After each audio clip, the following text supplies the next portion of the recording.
ہندوستان کی آزادی کو 70 سال سے زیادہ کا عرصہ گزرنے کو آیا ہے، ہم آج یہ عہد کرتے ہیں کہ اللہ رب العزت نے ہر انسان کو آزاد پیدا کیا ہے اور آزادی انسان کا بنیادی حق ہے۔ غلامی میں جینا کسی انسان کے لیے نہیں ہے، اسی لیے ہم غلامی کے خلاف لڑتے رہے۔ 90 سال کی جنگ کے بعد ہندوستان میں 1857 سے لے کر 1947 تک، 1857 سے لے کر 1947 تک 90 سال کی ایک عظیم جنگ کے بعد، بڑی محنتوں کے بعد یہ لہراتا ہوا چمن آج ہمیں دکھ رہا ہے۔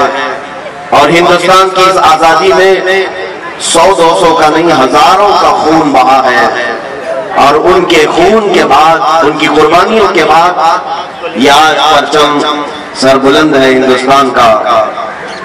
میرے عزیزوں، اس آزادی کو برقرار رکھنا ہر ہندوستانی کا حق ہے۔ دوبارہ ہندوستان کسی کی غلامی میں نہ جائے، اس کا عہد ہم ہر سال کرتے ہیں۔ ہم یہ چاہتے ہیں کہ ایک 200 سالہ غلامی کی زندگی انگریزوں کی جینے کے بعد ہندوستان پر دوبارہ کبھی ایسی نوبت نہ آئے کہ پھر ہمارے درمیان کچھ لوگ حکومت کرے اور کچھ لوگ غلامی کرے۔ نہیں، ہم کبھی یہ نہیں چاہتے۔ ہندوستان آزاد ملک ہے، اسی لیے جمہوریت کو یہاں پر سب سے بڑا ایک مرتبہ دیا گیا جس کو ڈیموکریسی کہتے ہیں۔ ڈیموکریسی ہے کیا؟ یہ لوگوں سے لوگوں کے لیے، by the people for the people, لوگوں سے لوگوں کے لیے۔ تو جب تک یہ رہے گا انشاءاللہ ہندوستان میں امن و امان برقرار رہے گا۔ ہم آج یوم جمہوریہ سے، آج کے دن اپنی قوم سے مخاطب ہو کر بلکہ پورے ہندوستانیوں کو میں یہ میسج دینا چاہوں گا، آزادی مل تو گئی تھی ہمیں 1947 میں، لیکن آج اس آزادی کا سارا لہلاتا ہوا چمن پھر سے بگاڑنے کی کچھ لوگ ناپاک کوششیں کر رہے ہیں۔ ہم اس کے خلاف ہیں۔ ہندوستان کو کبھی بھی آتنکواد ہونے ہم نہیں دیں گے، منوواد ہونے ہم نہیں دیں گے۔ کسی خاص ایک ذات، ایک برادری کی بڑھوتری کے لیے ہندوستان نہیں بنا ہے۔ ہندوستان میں ہر ایک کا برابر کا حق ہے۔ یہاں ہندو بھی ہیں، سکھ بھی ہیں، عیسائی بھی ہیں، اور مسلمان بھی بڑی تعداد میں ہیں۔ ہم بار بار اس چیز کا عہد کرتے ہیں۔ یہاں 1000 سال پرانی مندریں بھی ہیں، کئی 100 سال پہلے کی یہاں چرچ بھی ہے، اور یہاں پر گرودوارے بھی ہیں۔ اسی طرح 700 اور 800 سال پہلے کی ہماری مسجدیں اور مزارات بھی موجود ہیں۔ ہندوستان اپنے سینے میں ایک بہت بڑی تاریخ لیا ہوا ہے، اس لیے پوری دنیا مل کر ہندوستان کو مٹانا چاہے یہ مشکل بات ہے۔ کچھ تو بات ہے کہ مٹا نہیں نام و نشاں ہمارا۔ میرے عزیزوں، اسی لیے اقبال نے کہا تھا یونان و مصر اور روما سب مٹ گئے جہاں سے، باقی مگر ہے اب تک نام و نشاں ہمارا، اور ہم بھول بھلے ہیں اس کی یہ گلستاں ہمارا۔ اس لیے آج میں ہر ایک سے یہ اپیل کروں گا کہ آپ ہندوستان کے لا کو پڑھیں، قوانین کو جانیں، تاکہ آپ غیر قانونی کوئی کام نہ کریں اور اپنے سامنے کسی کو غیر قانونی کام کرنے بھی نہ دیں۔ یہ کب ہوگا؟ جب ہر ہندوستانی کو معلوم ہو کہ میرے ہندوستان کے لا کیا ہیں، مجھے یہاں پر جینے کے ادھیکار کیسے دیے گئے ہیں۔ ایک بڑی بات ہے، ابھی دلی میں ایک صاحب کے ساتھ ہم بیٹھے ہوئے تھے، ان سے پوچھ رہے تھے کیا حالات چل رہے ہیں، کچھ بھی نہیں خبر ہے۔ وہ راجستھان کے رہنے والے، کسی بات کی خبر نہیں، دلی میں کیا چل رہا ہے کیا نہیں ہے، نہ کسی پروٹیسٹ کی خبر ہے، نہ وہاں کے الیکشن کی خبر ہے، کچھ بھی خبر نہیں۔ ٹھیک ہے، کوئی بات نہیں۔ ہم نے یہ بھی پوچھا کہ آپ ہندوستان میں رہ رہے ہو کہ نہیں رہ رہے ہو؟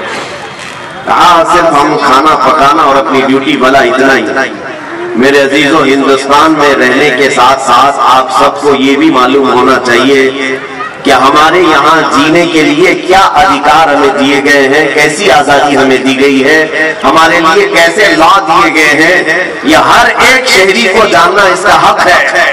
اور جب آپ ان پڑھ رہیں گے تو کوئی بھی آپ کو قانون کے نام پر ڈرائے گا، دھمکائے گا، اس لیے سب سے پہلے ہمیں ایجوکیشن کی ضرورت ہے، تعلیم کی ضرورت ہے۔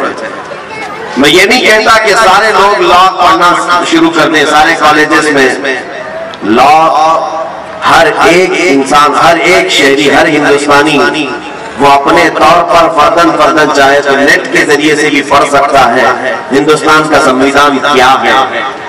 جب آپ کو معلومات ہوگی تو آپ سنگھرش کر سکیں گے اور مقابلہ کر سکیں گے۔ جیسے کہ آج ہو رہا ہے، بہت سارے لوگ